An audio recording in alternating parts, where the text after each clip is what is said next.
Donc, Matthieu 13, à partir du verset 24, on va lire du verset 24 jusqu'au verset 30, puis ensuite, on ira au verset 36, parce que là, Jésus donne l'explication de la parabole. Mais on voit qu'entre les deux, là, Jésus va mentionner une autre parabole, mais on va lire surtout la parabole qu'on va lire présentement là. Donc, Matthieu 13, 24, je commence la lecture, puis si vous voulez suivre dans la lecture, vous êtes bienvenus.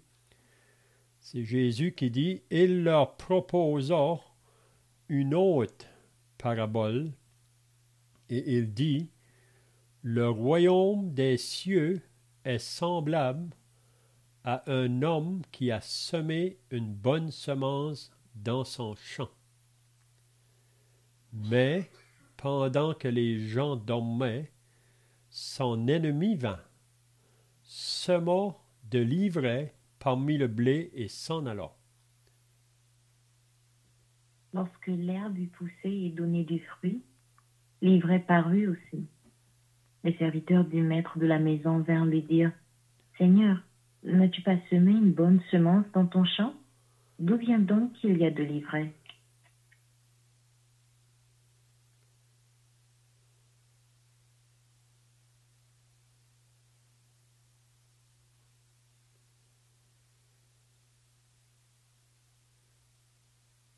Il leur répondit, « C'est un ennemi qui a fait cela. » Et les serviteurs lui dirent, « Veux-tu que nous allions l'arracher? » « Non, dit-il, de peur qu'en arrachant l'ivraie, vous ne déraciniez en même temps le blé. »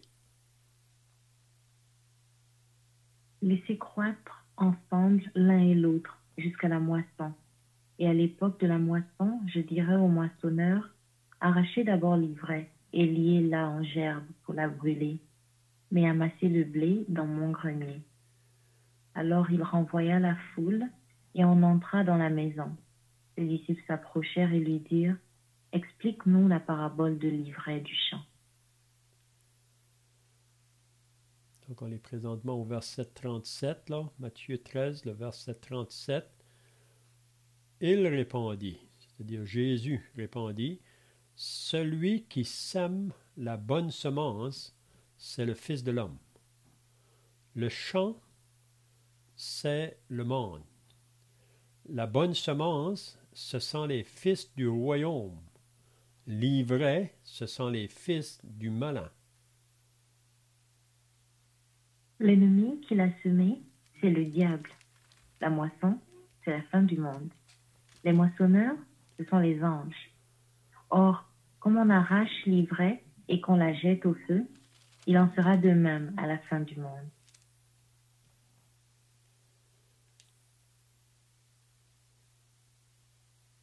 Le Fils de l'homme enverra ses anges qui arracheront de son royaume tous les scandales et ceux qui commettent l'iniquité. Et ils les jetteront dans la fournaise ardente où il y aura des pleurs et des grincements de dents. Alors les justes resplendiront comme le soleil dans le royaume de leur Père.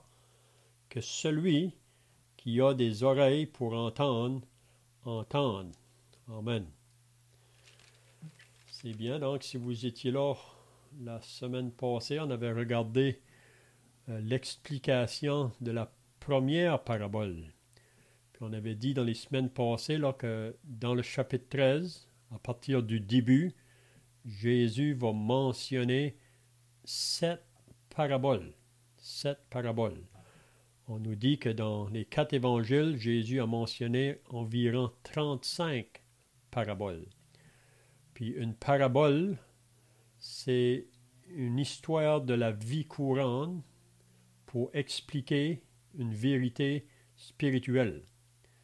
Donc, ici, en Matthieu 13, c'est là que Jésus va commencer, dans l'évangile de Matthieu, à parler en parabole. Donc, qu'est-ce qu'on avait vu dans la première parabole? Ça concernait la parabole du semeur. C'est que Jésus disait que un semeur sorti pour jeter sa semence. Si vous vous rappelez, là, Jésus a dit qu'il y a une partie de la semence qui est tombée sur le long du chemin. Une autre partie est tombée dans un terrain rocailleux ou pierreux. Une autre partie est tombée parmi un terrain épineux. Puis l'autre partie, dans le quatrième terrain, c'est tombé dans un terrain qui était préparé pour recevoir la semence. Puis on a remarqué que c'est seulement dans ce terrain-là qu'il y a du fruit qui est venu pour Dieu. Donc on avait fait comprendre que les terrains, ça représente les hommes sur la terre. C'est comment qu'on va recevoir la semence qui est la parole de Dieu. Donc on peut dire que Jésus, c'est lui premièrement qui est venu. Quand il a quitté le ciel, il est sorti de sa maison, si on peut dire, puis il est venu jeter la semence. Puis ça concernait les choses qui concernent le royaume de Dieu. Puis en jetant sa semence, qui est la parole de Dieu, donc Jésus nous explique ça de cette manière-là, qu'il y a 4 sortes de personnes, si on peut dire, qui vont recevoir cette semence-là, mais les 3 premiers ne vont pas porter de fruits. Ça ne va pas porter à maturité. Il y a seulement dans le 4e terrain, la terre qui est préparée, que c'est là que ça va porter du fruit. Puis Jésus a donné l'explication de cette parabole-là. Donc, il y a beaucoup de personnes aujourd'hui qui donnent une excuse, le pourquoi qu'ils ne lisent pas la parole, c'est parce que c'est tout écrit en parabole. Mais ça, c'est pas vrai. Une chose, c'est pas tout écrit en parabole.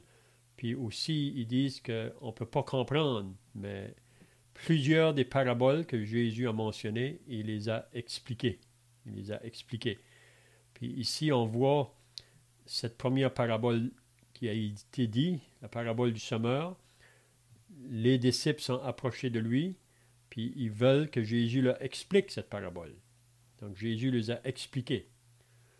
Donc, il dit, ceux qui sont sur le long du chemin, ce sont ceux qui entendent la parole, mais aussitôt qu'ils l'ont entendue, le diable vient, il enlève la parole de leur cœur, de peur qu'ils ne croient et soient sauvés. Donc, on avait dit la semaine passée qu'il y a une chose que le diable n'aime pas. Le diable n'aime pas que les personnes s'intéressent à la parole de Dieu. Donc, il va faire tout son possible pour détourner les gens de la parole de Dieu. Donc, si quelqu'un a un désir, peut-être, puis je crois que quand on commence à avoir un désir pour écouter la parole, c'est vraiment l'Esprit de Dieu qui produit ça en nous. Mais il faut être déterminé, il faut vraiment être décidé, si on peut dire, de vouloir comprendre ou de vouloir trouver. Et c'est comme Jérémie nous dit, le prophète Jérémie, vous me chercherez et vous me trouverez si vous me cherchez de tout votre cœur. Donc, à moins de chercher de tout notre cœur, on ne va pas trouver. Parce qu'il y a des obstacles qui vont être placés sur le chemin pour nous détourner. Donc, on peut dire la première obstacle pour ceux qui entendent la parole, aussitôt qu'ils l'entendent, le diable vient pour il l'enlève. Parce que le diable ne veut pas que les âmes soient sauvées. La deuxième, c'est la semence qui tombe dans le terrain rocailleux. Ça, ce sont ceux aussi qui entendent la parole, mais on dirait qu'ils vont un peu plus loin. Ils l'écoutent avec joie, mais aussitôt que vient une tribulation ou une persécution, ils abandonnent. Le troisième, c'était concernant la semence qui tombe parmi les épines. Puis les épines, c'était comparé aux soucis, aux inquiétudes, ou aux richesses, ou au plaisir de la vie. Donc, il y a des personnes qui vont écouter la parole, elle vient, mais ils sont tellement préoccupés avec les soucis de ce monde, avec les richesses. On veut devenir riche, donc on est prêt à sacrifier notre vie pour gagner davantage l'argent. Vous savez que Jésus a dit, on ne peut pas servir 2 maîtres, on ne peut pas servir Dieu et l'argent. Mais à cause de cela, ça étouffe la parole. que la personne entend. Ça étouffe. Puis les plaisirs de la vie, mais il y a des plaisirs aujourd'hui pour tous les goûts. Le diable a organisé ce monde ici pour amuser les gens de tout âge. Donc c'est pour ça que le temps présent, avec cette pandémie dans laquelle on passe, c'est ça qui fait que les gens trouvent ça très difficile parce qu'ils ne peuvent pas courir ici et là pour aller s'amuser avec tous les plaisirs que le monde a à offrir. Donc pour moi, c'est vraiment un temps d'arrêt, comme quand on lit dans le psaume 46, « Arrêtez et sachez que je suis Dieu ». Donc c'est un temps que Dieu peut parler à l'homme afin qu'il s'arrête pour lui faire réaliser que cette vie sur la terre, c'est seulement un passage. Puis ce qui importe vraiment, c'est la vie après, qu'il faut se préparer pour la vie après. Donc, on a vu que les 3 premiers terrains, donc, il n'y a pas de fruits qui vont venir. La semence va produire rien. Mais dans le 4e, là, c'est le cœur qui est préparé pour recevoir la parole. Puis là, il va porter du fruit. Donc, ce soir, on va voir maintenant la 2e parabole. On a lu là, à partir du verset 24 de Matthieu 13. La 2e parabole. Puis, on va remarquer qu'il y a un peu de choses qui est semblable avec la première, mais c'est quand même un peu différent. C'est quand même un peu différent. Donc, pour ceux qui étaient là la semaine passée, je ne sais pas si vous avez des choses à ajouter de ce qu'on avait vu la semaine passée là, dans la parabole du semeur. Sinon, on va commencer au verset 24 de Matthieu 13.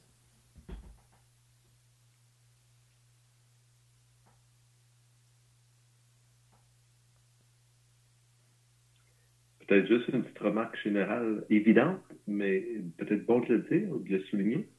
On remarque, comme tu viens de le dire, que les terres qui ne portent pas de fruits, c'est les mauvaises terres. La seule bonne terre, c'est celle qui porte du fruit. Et donc, on doit voir et conclure que Dieu s'attend à ce que nous produisions du fruit. Donc, si on ne produit pas de fruits, c'est aussi une façon de dire qu'on ne lui appartient pas. On n'a pas vraiment été régénéré par Dieu lui-même. C'est ça. Oui, c'est ça qu'on peut comprendre que, à moins d'être né de nouveau, à moins d'être régénéré, c'est impossible pour l'homme de porter du fruit pour Dieu.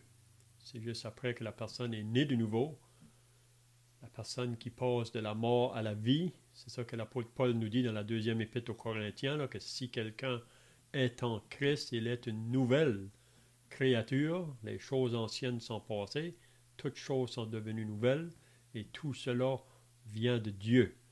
Donc, qu'est-ce qui prend place le moment qu'une âme est sauvée?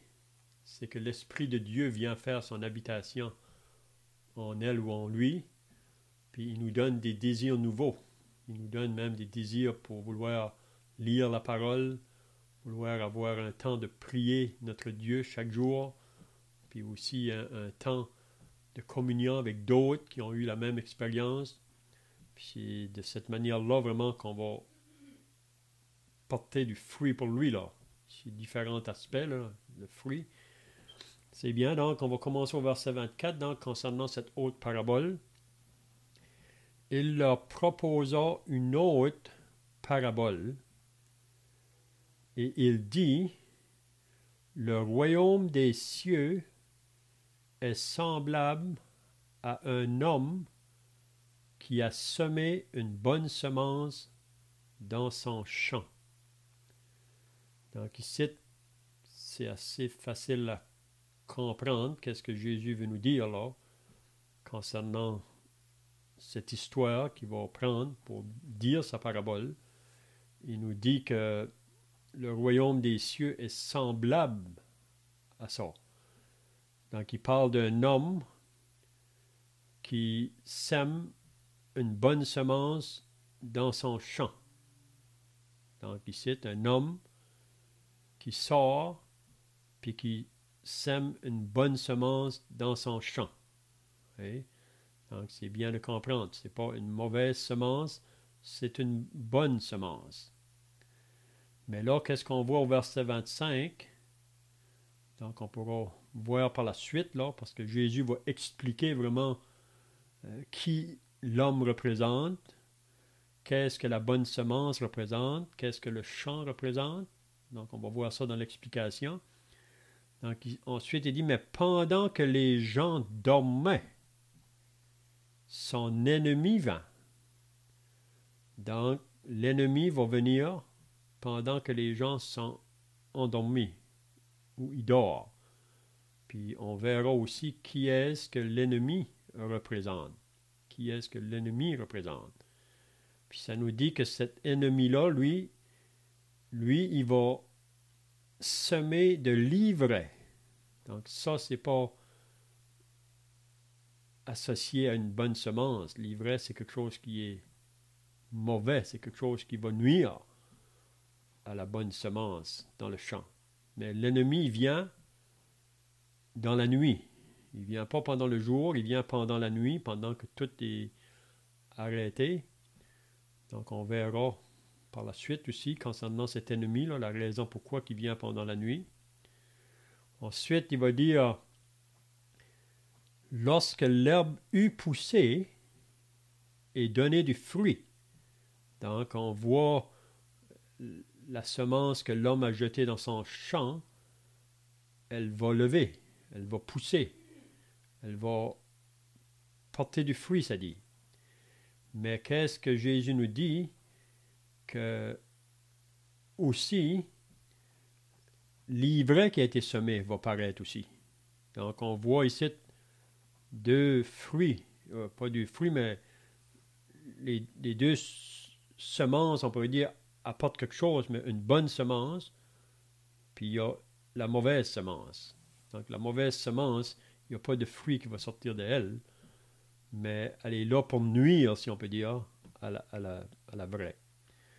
Maintenant, les serviteurs du maître de la maison vinrent lui dire, donc les serviteurs, ils se posent des questions alors. Pourquoi que Jésus ou l'homme a jeté une bonne semence dans son champ, mais d'où vient qu'il y a de l'ivraie? C'est ça que les serviteurs ont la difficulté à comprendre. Si on a jeté une bonne semence, pourquoi l'ivraie?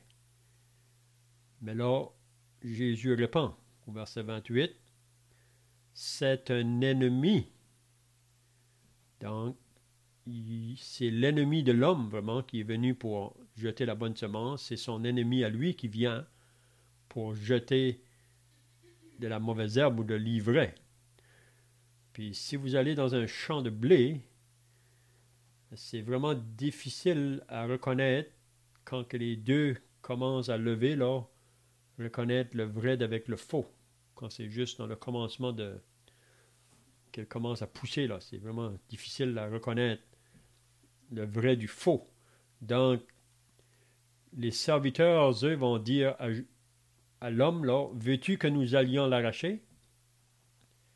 Est-ce qu'il faut qu'on arrache la mauvaise herbe, l'ivraie, tout de suite? Oui. Mais là, l'homme va dire, le maître dit, non, dit-il, de peur qu'en arrachant l'ivraie, vous ne déraciniez en même temps le blé.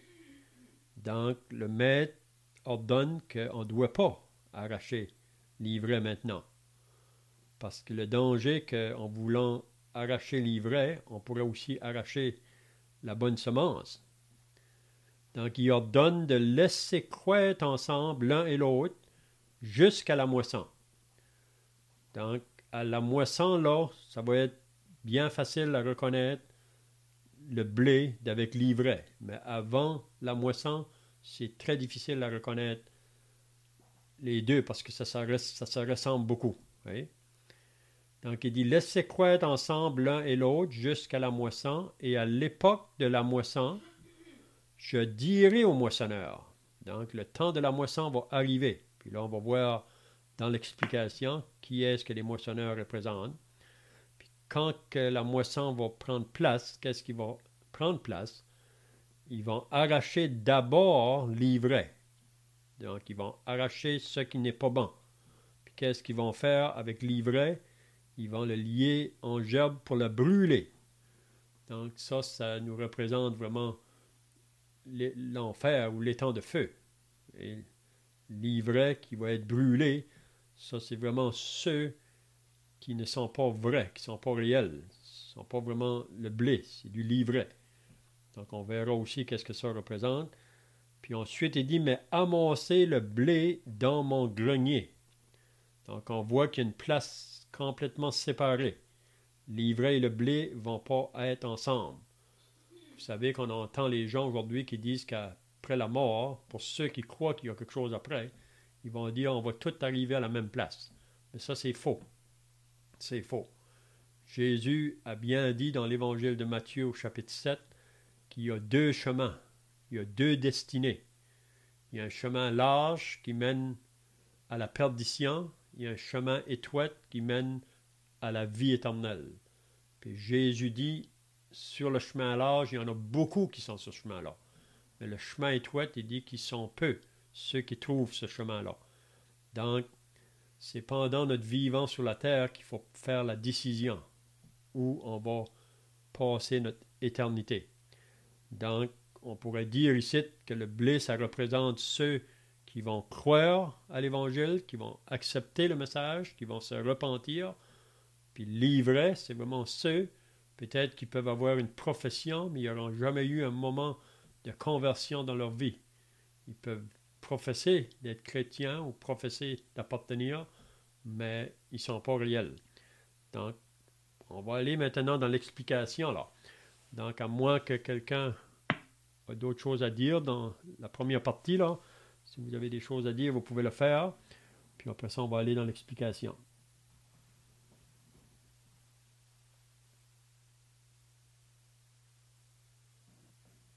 Si on se permet une réflexion un peu générale, parce que le Seigneur donne cette parabole, cet exemple, dans le but d'enseigner sur le royaume de Dieu, ou le royaume des cieux.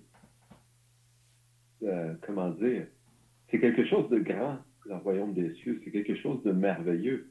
C'est quelque chose qui vient de Dieu. On le comprend tous. C'est vraiment quelque chose de divin. C'est quelque chose de beau. Je ne sais pas si vous comprenez ce que je veux dire. Je veux insister pour montrer que c'est grandiose, le royaume des cieux. Ce n'est pas une petite affaire de rien. Et notre Dieu est un Dieu grandiose. Un Dieu divin, bien sûr, le seul vrai Dieu.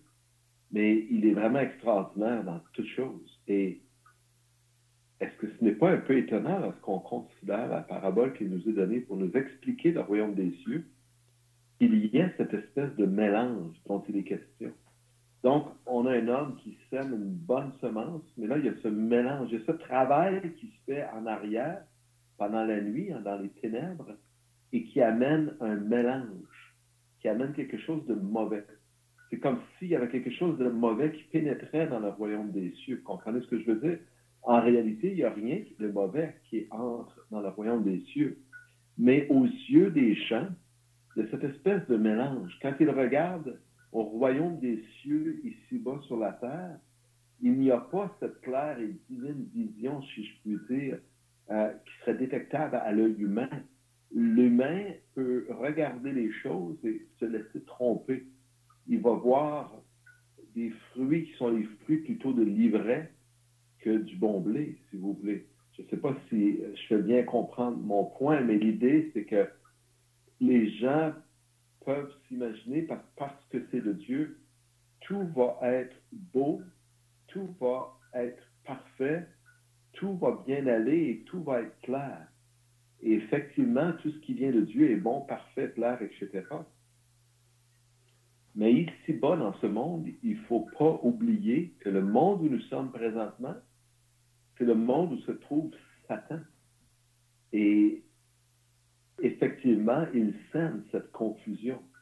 Ce qui est malheureux, c'est qu'il y a des gens qui se laissent étourdir par cette confusion et qui peuvent peut-être se détourner ou ne pas voir les choses de Dieu. Donc, juste souligner pour que les gens ne restent pas surpris. Et là, je parle de l'ennemi du diable, etc., mais on pourrait parler de l'autre ennemi qui est la chair. Parce que même parmi les sauvés, la chair peut prendre le dessus. Paul nous en parle dans l'Épître aux Corinthiens. Il dit que eux qui devraient être des docteurs dans la loi, on a encore besoin qu'on les enseigne, même qu'on leur donne du petit lait. Donc, c'est encore comme des bébés là, si vous voulez. Là. Donc, des fois, même parmi le peuple de Dieu, on ne reflète pas la gloire de Dieu comme on le devrait parce qu'on est trop charnel. Et ça peut nuire au témoignage. Et puis peut-être la question qu'on pourrait se demander, qu'est-ce que c'est un royaume? Ici, tu nous parles du royaume des cieux ou du royaume de Dieu. Mais qu'est-ce qu'on comprend quand on parle d'un royaume?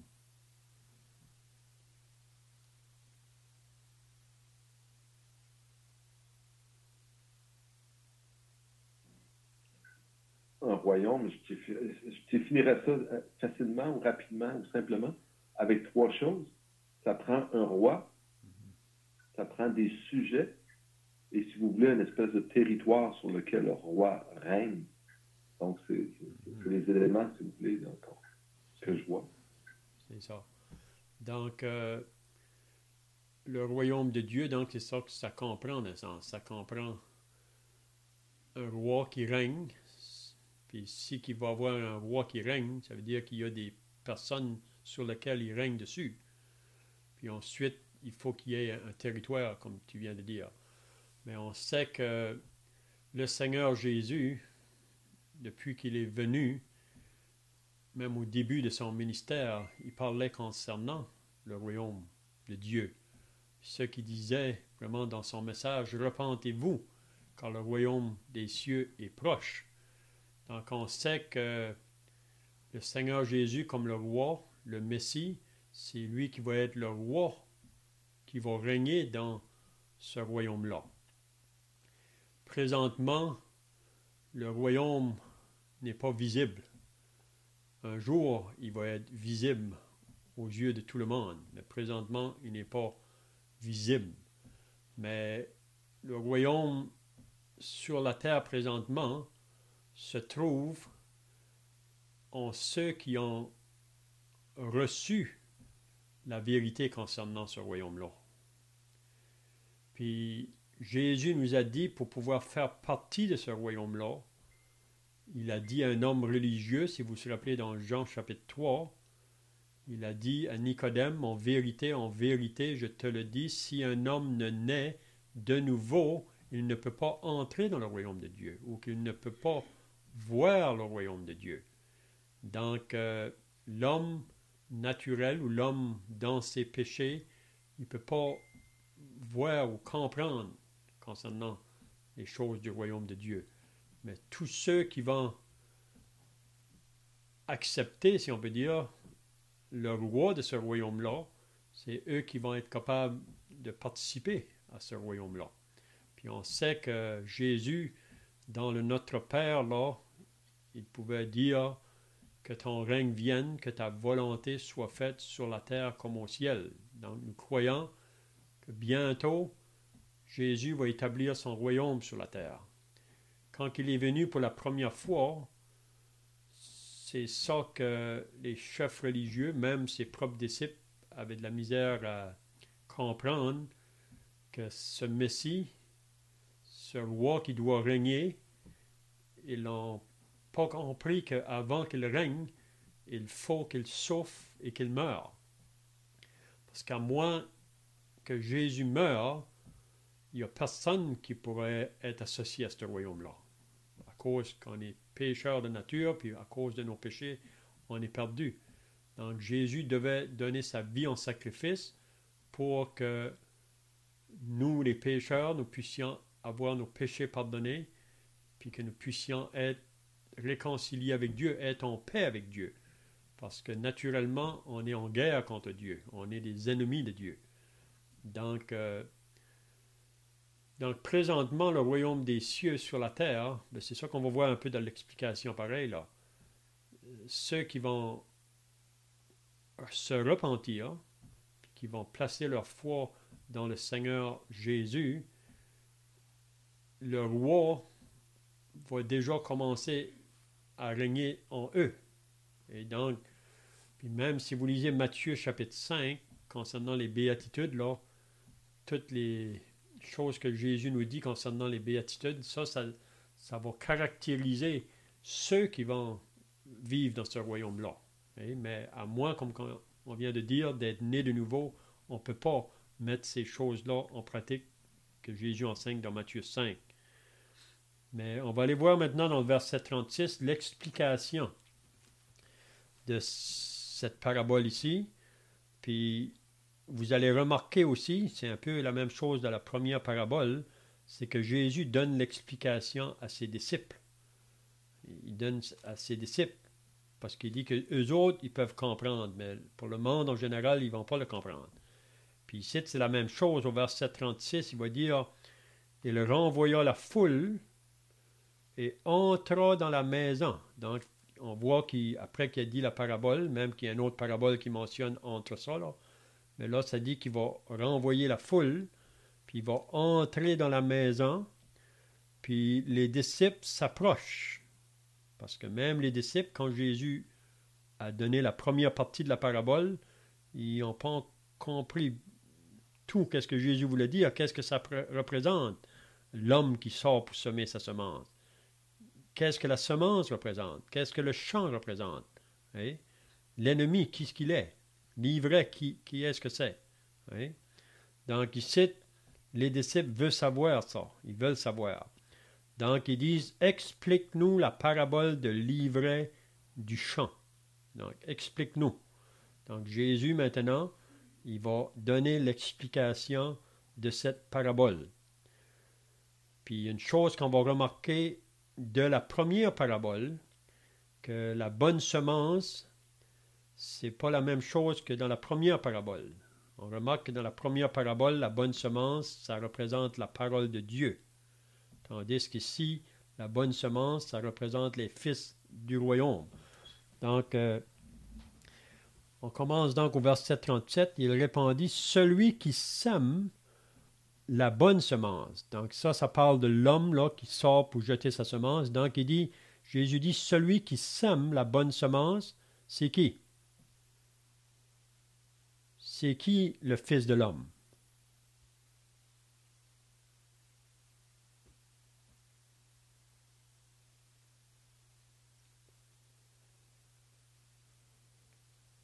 En fait, l'expression le Fils de l'homme décrit Jésus ou Dieu lui-même. Parce qu'en réalité, le Fils de l'homme nous ferait penser à une expression qui parle d'un homme, mais on est tous des hommes. Et Jésus utilisait cette expression vraiment pour caractériser le fait qu'il était, oui, venu d'un homme ou d'une femme, si vous voulez, mais qu'il était plus que cela. C'est ça. Donc, on peut dire que l'homme qui sort pour jeter la semence, c'est la même chose comme dans la première parabole. Il y a un homme qui sort de sa maison pour jeter sa semence. Donc ça nous parle de Jésus, et qui a quitté sa maison, si on peut dire, qui a quitté le ciel pour venir à la terre, puis il vient jeter une semence. Et puis il nous dit que le champ, c'est qui le champ? C'est le monde. Donc, Jésus sème ou jette sa semence dans ce monde. Dans ce monde. Le monde, ça comprend qui? Ça comprend chacun de nous ce soir. Ça n'a pas d'importance de quel peuple nous sommes, de quelle couleur de peau nous sommes. Le monde, ça comprend l'humanité. Puis ça, on pourrait dire, quand Jésus a dit dans l'évangile de Jean, là, car Dieu a tant aimé le monde. Donc le monde, ça comprend chacun de nous. Donc le champ, c'est le monde. Donc le Fils de l'homme vient donc pour jeter sa semence dans le champ de ce monde. Qu'est-ce qu'il dit au verset après? La bonne semence, donc c'est comme j'ai dit, dans la première parabole, la bonne semence, c'est comparé à la parole de Dieu, mais ici, c'est comparé aux fils du royaume. Donc, qui sont les fils du royaume?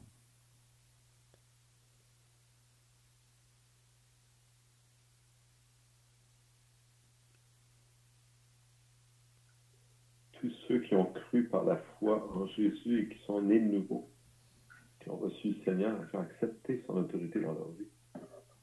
C'est ça.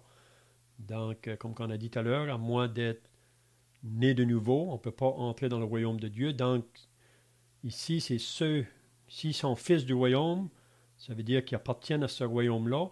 Ça veut dire qu'ils ont reçu cette semence-là qui est venue vers eux. Et ils se sont repentis.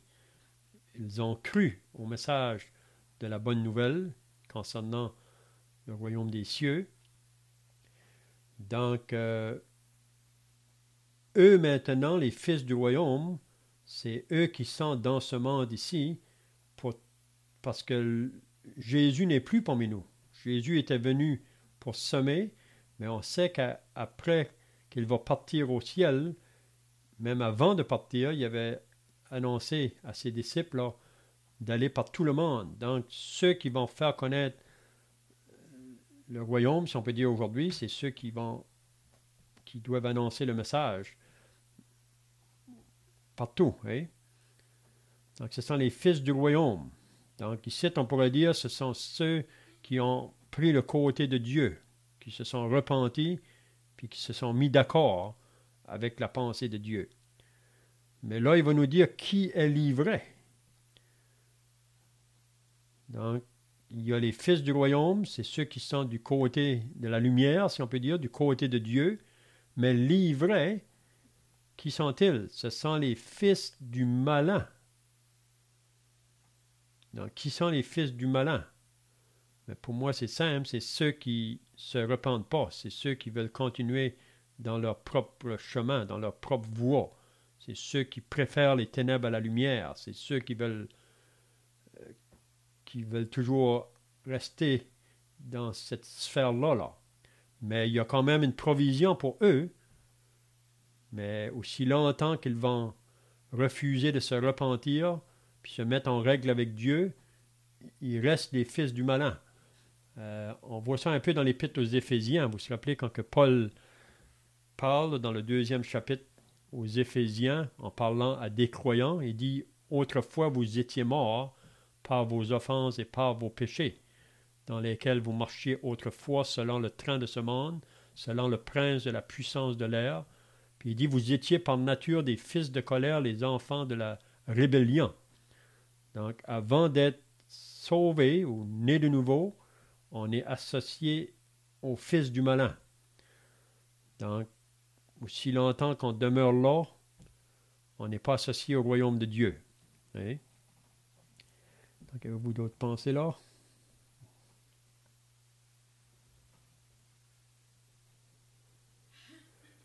Donc, il nous dit au verset 39, qui est celui avec qui les fils du malin se tiennent là? Il dit c'est l'ennemi. Donc, l'ennemi, c'est vraiment le diable. C'est ça qu'il nous dit. C'est l'ennemi qui l'a semé, c'est le diable. Donc, le diable, depuis le début, depuis sa chute, depuis qu'il a été jeté en dehors de la présence de Dieu, on sait qu'il a entraîné beaucoup d'autres anges avec lui. Mais depuis ce temps-là, le diable est un être qui travaille contre Dieu. Il est un adversaire. Il est appelé le serpent ancien, le diable, puis il s'oppose à tout ce qui est de Dieu. Puis le diable, il veut garder dans son royaume. Vous savez, tous ceux qui ne sont pas nés de nouveau, ils sont déjà là, dans ce royaume-là. Ils appartiennent à ce royaume-là. La seule manière d'en sortir, c'est se repentir. Donc, l'ennemi qui l'a semé, c'est le diable. Donc, c'est lui qui a semé l'ivraie, c'est lui qui produit les fils du malin, si on peut dire, qui les a tournés, qui fait tourner ces hommes-là contre des choses de Dieu. C'est vraiment ses serviteurs, vraiment, au diable, qui s'opposent continuellement à ce qui est associé au royaume de Dieu.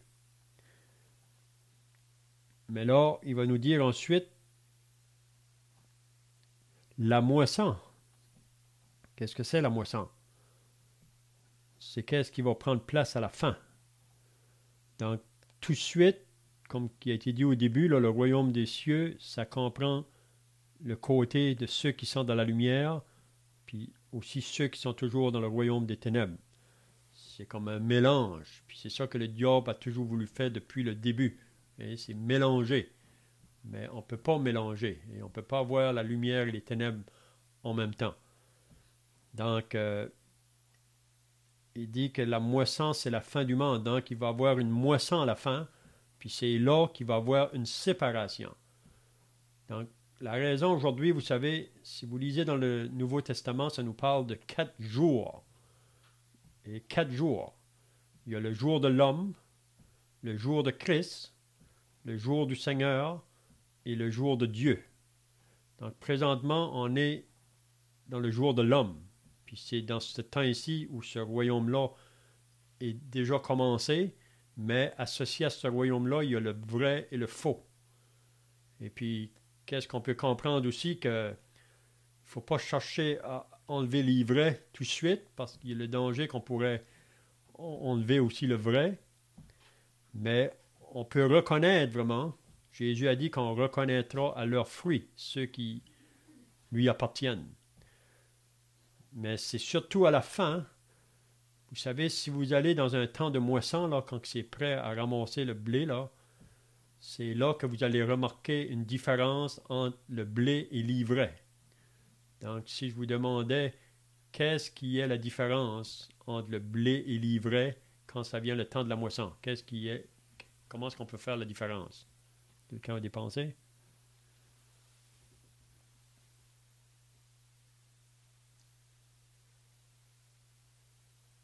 De fruits, vraiment.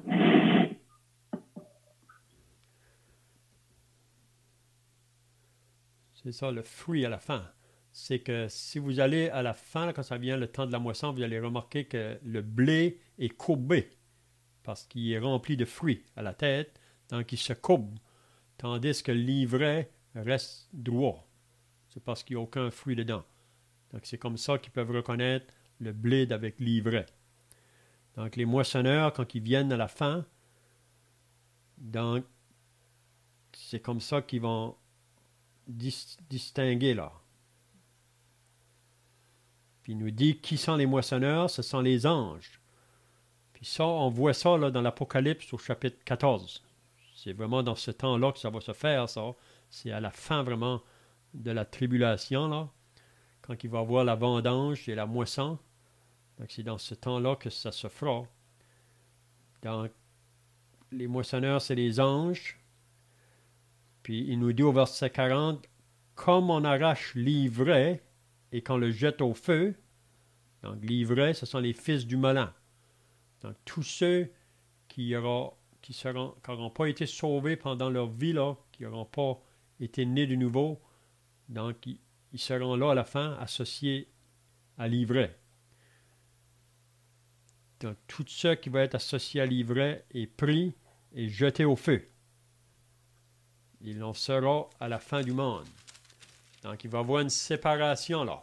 Aujourd'hui, il y a un mélange, mais dans ce temps-là, il y aura une séparation. Verset 41, les fils de l'homme enverront ses anges, le fils de l'homme enverra ses anges qui arracheront de son royaume tous les scandales et ceux qui commettent l'iniquité. Donc, on voit ça dans Apocalypse 14, comme je disais là.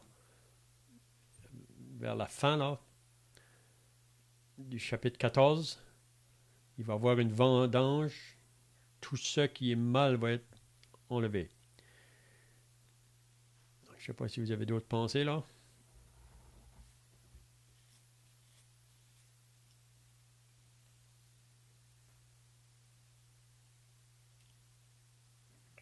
On a cette même pensée, je dirais. Ce qui est malheureux, c'est que Jésus parle clairement de l'ivraie et du bon blé. Et des fils du royaume comme les fils du diable, les fils du malin. Et Jésus, et les gens ne se reconnaissent pas. Hein. Les gens ne se reconnaissent pas comme fils du diable. C'est pas nous aujourd'hui. Si on prend le texte dans Jean 8, Jésus parlait à des Juifs et il leur dit, je sais que vous êtes la postérité d'Abraham, mais vous cherchez à me faire mourir parce que ma parole ne pénètre pas en vous. Donc, toute l'importance de la parole qu'on étudie, Léon. Mais encore plus, je dis, ce que j'ai vu chez mon Père. Et vous, vous faites ce que vous avez entendu de la part de votre Père. Donc Jésus, il parle à des Juifs, il leur dit votre Père et il parle de son Père à lui. Donc il y a deux pères différents. Ils lui répondirent, notre Père, c'est Abraham. Jésus leur dit, si vous étiez enfant d'Abraham, vous feriez les œuvres d'Abraham, donc le fruit dont on parlait, hein, Léon, qu'on doit porter. Jésus dit, on reconnaît un arbre à ses fruits, et ici, les œuvres de ces gens qui veulent tuer Jésus, il leur dit, c'est pas le fruit qui vient d'Abraham. Il dit encore, mais maintenant, vous cherchez à me faire mourir, moi, qui vous ai dit la vérité, que j'ai entendu de Dieu. Cela, Abraham ne l'a pas fait.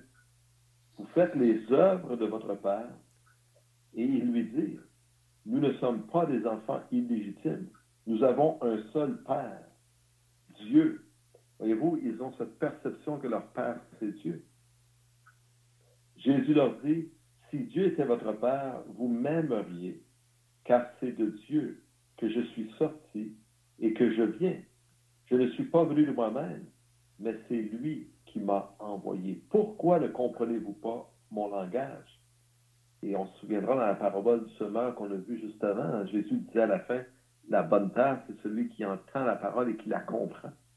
Jésus ici, il dit à ces gens, pourquoi ne comprenez-vous pas mon langage? Parce que vous ne pouvez écouter ma parole. Vous avez pour père le diable et vous voulez accomplir les désirs de votre père. Il a été meurtrier dès le commencement et il ne se tient pas dans la vérité, parce qu'il n'y a pas de vérité en lui. Lorsqu'il profère le mensonge, il parle de son propre fond, car il est menteur et le père du mensonge.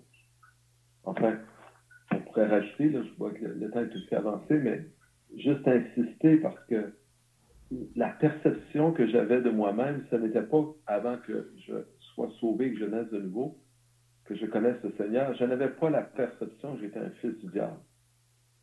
Pas du tout. Tout comme ces Juifs qui n'ont pas la perception qu'ils sont des fils du diable. Et pourtant, c'est exactement ce que Jésus voit en eux, ce qu'il leur dit qu'ils sont.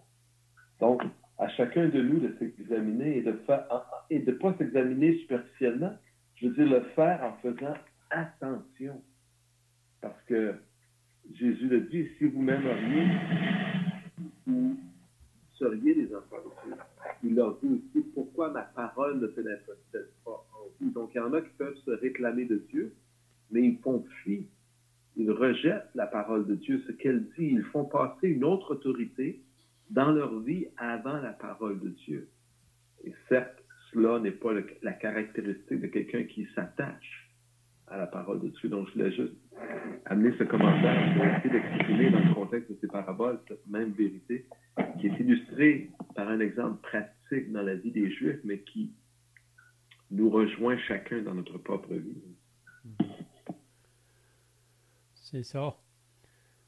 Donc, le verset 41, donc, il dit qu'il va envoyer ses anges qui vont enlever le scandale et ils les jetteront dans la fournaise ardente où il y aura des pleurs et des grincements de dents.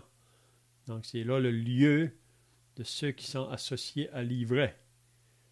Puis comme qui vient d'être dit, même, vous vous rappelez que Jésus a dit dans Matthieu 7, ceux qui me disent Seigneur, Seigneur n'entreront pas tous dans le royaume de Dieu. Donc, il y a beaucoup de gens aujourd'hui qui se réclament du Seigneur, même qui disent de faire des choses au nom du Seigneur.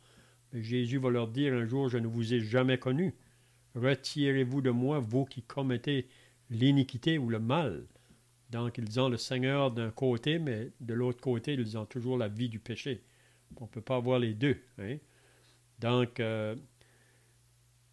ceux qui s'associent à l'ivraie, donc, ils seront jetés dans la fournaise ardente, où il y aura des pleurs et des grincements de dents. Les justes resplendiront comme le soleil dans le royaume de leur Père, que celui qui a des oreilles pour entendre, entende.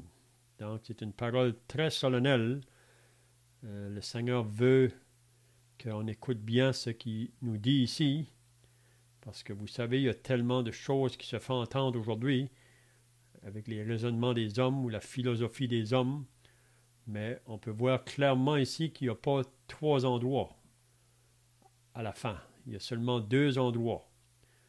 Il y a un endroit pour ceux qui sont associés au royaume de Dieu, ça veut dire ceux qui ont cru au Seigneur Jésus et sa parole.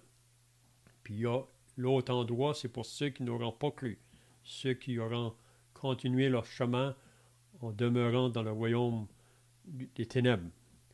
Donc la question ce soir, c'est où que je me trouve. Est-ce que je suis de ceux qui font partie du blé ou est-ce que je suis toujours parmi les vrais? Donc si on peut se positionner, parce que c'est très important que ça soit fait avant la mort. Aujourd'hui, j'ai parlé avec quelqu'un en ce qui concerne si elle devrait mourir ou elle irait après la mort. Mais elle m'a dit qu'elle ne le savait pas. Mais je lui ai dit qu'il faut le savoir, parce que c'est pendant notre vivant qu'il faut faire notre décision. Et on a une parole qui nous dit, là, dans le Deutéronome, « J'ai placé devant toi la vie et la mort, choisis la vie afin que tu vives. » Donc, chaque personne est responsable de faire sa décision devant Dieu et sa parole. Donc, on va terminer maintenant avec la prière. Puis la semaine prochaine, on va regarder une troisième parabole. Ça sera à partir du verset 31, là, la parabole d'un grain de sénévé que l'homme va semer dans son champ. Donc, on pourra voir la semaine prochaine qu'est-ce que ça comprend. Donc, on va terminer par la prière. Si quelqu'un veut terminer par la prière. Ô notre Père et notre Dieu, il n'y a pas de confusion qui vienne de toi. Tu es un Dieu d'ordre, mais il y a pourtant un mélange dans ton royaume comme on vient de le voir. Des gens même qui sont dans le royaume ou qui pensent l'être et qui portent un mauvais fruit et qui ne s'intéressent pas à ton Fils et à ta parole. Notre Père, cela nous aide à nous situer chacun peut-être. Notre Dieu, tu nous donnes ces choses afin que nous les sachions et que nous ne nous laissions pas détourner. Il peut y avoir toutes sortes de choses qui sortent de ton Église en apparence. Mais Seigneur, nous savons que c'est là la confusion semée par l'ivraie qui pousse dans le champ de blé. Seigneur notre Dieu, nous te prions cependant d'avoir cette compassion parce qu'il n'est pas trop tard pour l'ivraie. Ce que ne rapporte pas cette parabole que nous venons de consulter, Seigneur, dans ta parole, c'est que l'ivraie peut changer.